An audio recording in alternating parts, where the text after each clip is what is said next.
Hey YouTube, welcome back to the channel.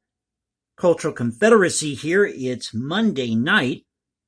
And yes, I'm here again with my corncob pipe, enjoying some Burley and Black and drinking this time around my all-in-one coffee.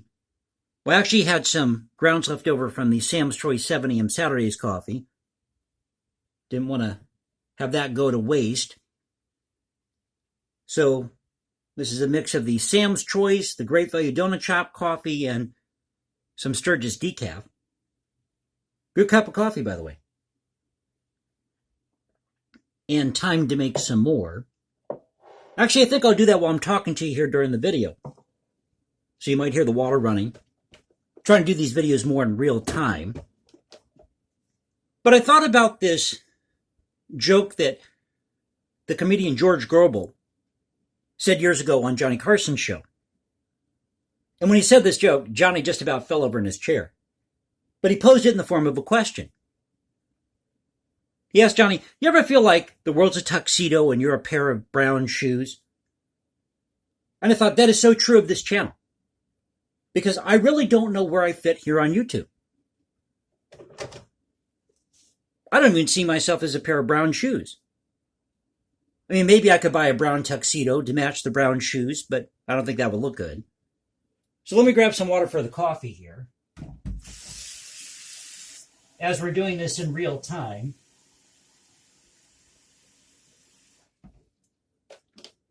But I thought this channel is more like a mason jar. I'm not all that fancy. You can see me on the shelf somewhere. And once you open me up, there's something good inside. And that's what I want this channel to be. Something good, something that you can share with people you know, something you can share with future generations. Because the whole purpose of a mason jar is to preserve whatever you have. And there's a really cool story behind the mason jar. Now, of course, there's this joke that people from the South drink out of mason jars. It's exclusively people from the South. And that they use the mason jar as a spittoon because they're too poor to afford an actual spittoon because they all chew tobacco. Or they use a mason jar to make white lightning, as we call it in the South, make moonshine, or go number one in the mason jar. You're so poor you have to go to the bathroom in a mason jar. But I thought this channel is more like a mason jar. And the truth is that the mason jar changed the way that we preserve food, that we store it. Helped in the prevention of food spoilage. And there's a really cool history behind the mason jar. Have you been in the stores recently, to Walmart or wherever? Now you can get these mason jars, or the ball jars. Where I live, it's the ball jars. In the 4-pack, the 6-pack, the 8-pack, however big you want it. And they're getting pretty fancy, too. They've got the fancy lettering on the side of the jar now that says ball on it, or mason, or whatever it is. Etchings of fruit baskets or wheat. Anybody can buy them. Maybe your kids like arts and crafts. They can store their paintbrushes or what have you in mason jars. Now, I got into buying mason jars because I use them to store my pipe tobacco. And pipe tobacco looks really cool. Well, anything looks really cool when it's stored in a mason jar. And these suckers are so versatile. You can put them anywhere you want in the house as a decoration for display. Store any type of tools in there, or let's say that you write music like I do in my spare time, or you're a writer, add a little class to your desk. You can put your pens or pencils in a mason jar. But we can thank this guy named John Landis Mason, who invented the mason jar in 1858. Let me grab my coffee grounds real quick. I'm not going to use the bean grinder because that's going to cause too much noise here for the video. I'll just go ahead and pour it into what I have. The little trick I learned if you're wanting to save money on your coffee is go ahead and reuse your coffee grounds after you make a pot. Reuse those coffee grounds. All you have to do is just add like a teaspoon and a half more of coffee in there. Put about 4 cups worth of coffee in there and you're good to go for your next pot. So let me fire this sucker up. Get this start brewing while I talk to you about the history of the mason jar. So in 1858, John Landis Mason invents the mason jar. Now, he lived from 1832 to 1902. He was born in Vinland, New Jersey. It may be pronounced Vineland. If you're from New Jersey, let me know in the comment section below. But there's a little legal controversy with the mason jar because, as it turns out, Mr. Mason did not file the patent or the series of patents in time or at the time of his invention. And in the 1870s, he ended up suing these other manufacturers because he thought they were stealing his invention. So he sues them in the court of the Southern District of New York, and the court rules against Mason, saying that he should have filed these patents at the time he came up with this invention. So this is why you have the ball jar, or the Australian Vacola, as it's called. Now, with a Vacola, it's different in the sense that it doesn't have the thread around the jar as you do with the regular mason jar or even the ball jar. But the principle works the same. With the Vacola, you have a hinge on the outside of the lip. It's attached to the lip or the opening of the jar, and it's got like a rubber piece that goes inside of that, or sometimes it is it's a one-piece type deal. So it's got two parts to it where it opens up. So part of the hinge is on part of the jar, and the other part of the hinge is on top of the lid.